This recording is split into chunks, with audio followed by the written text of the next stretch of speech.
Trading के अंदर perfect entry के बाद नंबर होता है आपका टारगेट पॉइंट। कैसे आप एक टारगेट को हिट करके सेकंड टारगेट पे जाओगे, सेकंड से थर्ड में जाओगे, एंड वो भी एक ही ट्रेड लगा के। आपको बार बार ट्रेड लगाने की जरूरत नहीं है। एंड बहुत से लोगों को इसके बारे में आइडिया नहीं है कि एक ट्रेड आपका हिट होगा टारगेट, उसका मीन्स ये नहीं कि आपका ट्रेड आपने क्लोज करना है या आपको फिर सेकंड ट्रेड लेना है। आप एक ही ट्रेड से टारगेट पॉइंट 1 से टारगेट 2 में जाओगे, टारगेट 2 से टारगेट 3 में जाओगे, एंड आपका कोई भी यहाँ पे लॉस नहीं होगा। बहुत से लोग परफेक्ट एंट्री करते हैं लेकिन प्रॉफिट भी करते हैं, आते आते ट्रेड जो उनका लॉस में क्लोज होता है। ऐसा क्यों होता है? क्योंकि आपको प्रॉपर पता ही नहीं कि आपको टारगेट कैसे शिफ्ट करना है एंड स्टॉप लॉस कैसे शिफ्ट करना है एंड किस तरह से ये काम करता है। ये मैं आपको यहाँ पे प्रैक्टिकली दिखाने वाला हूँ। जब आप मार्केट में एंट्री लोगे फिर आपने आपका स्टॉप लॉस कहाँ पे होना चाहिए, स्टॉप लॉस होने के बाद आपको कैसे उसको अरेंज करना है। देखो, हम मानते हैं कि अगर मान लो यहाँ पे आपकी परफेक्ट एंट्री बन रही है, ठीक है, इस वाले पॉइंट पे ये आपकी एंट्री वाला प्राइस है। यहाँ से जो भी प्राइस है आपका एंट्री प्राइस है, आपने यहाँ पे बाई कर दिया, ठीक है, एंड जैसे ही आपका ट्रेड जो क्लोज प्रॉफिट में जाएगा, ये आपका नीचे स्टॉप लॉस वाला लाइन है, ठीक है, ये आपका स्टॉप लॉस है। अब मान लो आपने रखा है 50 पिप का, यहाँ पे 50 पिप का आपने टारगेट फर्स्ट रखा है, ये हमारा टारगेट 1 है, तो ये आपने डाल के रखना है। मतलब मार्केट में जैसे ही आपका मान लो यहाँ पे 25 पिप का प्रॉफिट जाएगा, मतलब आधा ट्रेड आपका प्रॉफिट में चले गया, जो आपका यहाँ पे मान लो 10 पिप का या 20 पिप का आपका स्टॉप लॉस था, फिर यहाँ पे आपको ये नहीं रखना है। ये आपका कहां पे जाएगा? जहां पे आपने एंट्री ली थी, आप जिसको शिफ्ट करोगे अपने एंट्री वाले पॉइंट पे, इसको आपने मॉडिफाई कर देना है। अब बहुत से लोग क्या करते हैं, अगर आपका ट्रेड मान लो ऑलमोस्ट पहले टारगेट को हिट करने वाला भी है, आपका स्टॉप लॉस तब भी वही रहता है जहां आपने स्टार्टिंग में लगाया था। लेकिन ऐसा नहीं है, जैसे ही आपका ट्रेड आधा प्रॉफिट में गया, उसके बाद आपको अपना टारगेट पॉइंट शिफ्ट करना है आपकी एंट्री पॉइंट पे। अगर मार्केट बैक आती भी है, आपका कोई भी यहाँ पे लॉस नहीं होगा। अब सेकंड चीज, जैसे ही आपका मान लो यहाँ पे आधा ये हुआ है एंड इसके बाद मार्केट और ऊपर जा रही है, 25 से अब 30 पिप पे गई मार्केट। अब आपका यहाँ पे जो यहाँ पे स्टॉप लॉस है वो यहाँ पे नहीं रहेगा। आपको जितना पिप ऊपर जाएगा आपका मार्केट, आपने उतना पिप अपना स्टॉप लॉस भी ऊपर करते रहना है। एंड मान लो यहाँ पे मार्केट गई हमारा 40 पिप के पास, अभी 10 पिप है मतलब जहां पे हमारा टारगेट हिट हो सकता है।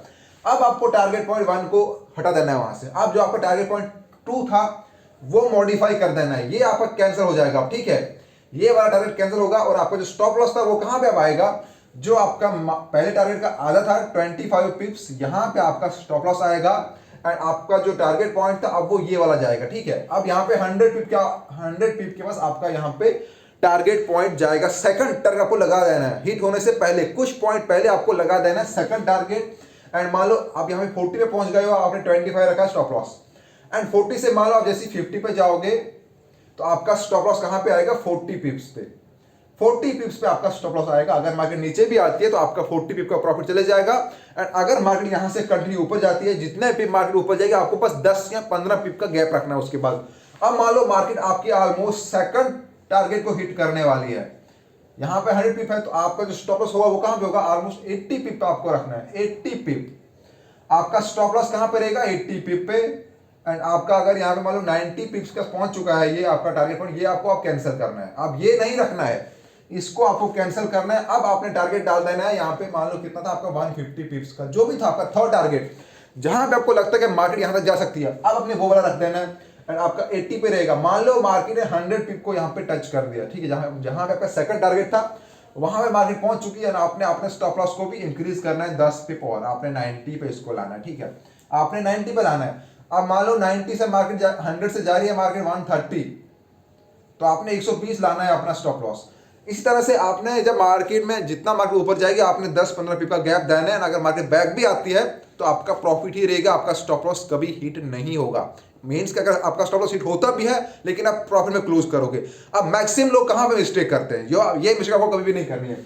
जैसे ही आपकी परफेक्ट मान लो एंट्री यहां पे होती है, अगर मार्केट का पॉइंट आपका 50 पिप का है, तो अगर आपका 20 या 25 पिप का प्रॉफिट हो गया है तो आपका जो स्टॉप लॉस है ये वाला कैंसिल होगा। ये जगह कहां पे? जो आपका एंट्री पॉइंट है, यहां पे आपका स्टॉप लॉस आना चाहिए। ऐसा नहीं है कि मार्केट अगर आपका पहला टारगेट भी हिट करने वाली है तब भी यहां पे कुछ लोग ऐसे होते हैं जो उन लोगों ने यहां पे ये स्टॉप लॉस लगा के रखा होता है कि यहां तक मैं फिर से इसको वेट करूंगा।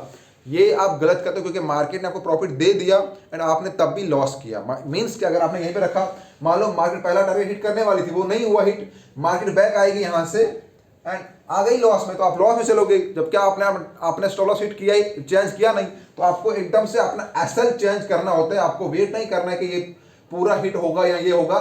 जैसे ही आपका मान लो टारगेट प्रॉफिट में जा रहा है आपका ट्रेड, तो आपको अपने स्टॉप लॉस को कैंसिल करके यहाँ पे लाना है। अब स्टार्टिंग में हम क्यों रखते हैं नीचे, क्योंकि मार्केट जब एंट्री होगी तो आपको थोड़ा सा वेट करना पड़ता है, क्योंकि मार्केट जो है एकदम सही से चलती है ऊपर नीचे। जैसे ही थोड़ा सा गैप मिल जाएगा 20-25 पिप का, तो वो फिर काफी है मार्केट के लिए। 20-25 पिप का गैप जो वो काफी होता है, उसके बाद आपको फिर अपना टारगेट जो है वो अपने आपका स्टॉप लॉस जो है आपकी एंट्री पॉइंट पे लाना है। एंट्री पॉइंट से फिर आपको जितना मार्केट ऊपर जाएगा उतना यहाँ पे आपने मार्केट में ऊपर अपना स्टॉप लॉस करते रहना। अब ऐसा नहीं कि आप जो मान लो आपका टारगेट पॉइंट 3 था, अब ये हिट होने वाला है, 10 पिप का, इसमें 10 पिप का गैप है, तो आपको इसको भी रिमूव करना है। ये नहीं कि आपको वेट करना है कि ये मेरा एंड है, एंड कुछ भी नहीं है, ठीक है।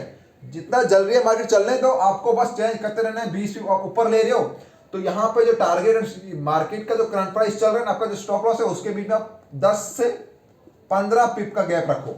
10 से 15 पिप का गैप रखो टारगेट पॉइंट के लिए। 40-50 पिप रखो ऊपर, या 30 पिप, जितना ऊपर जा रहा है आपको 15 पिप का गैप रखना है कंटिन्यू।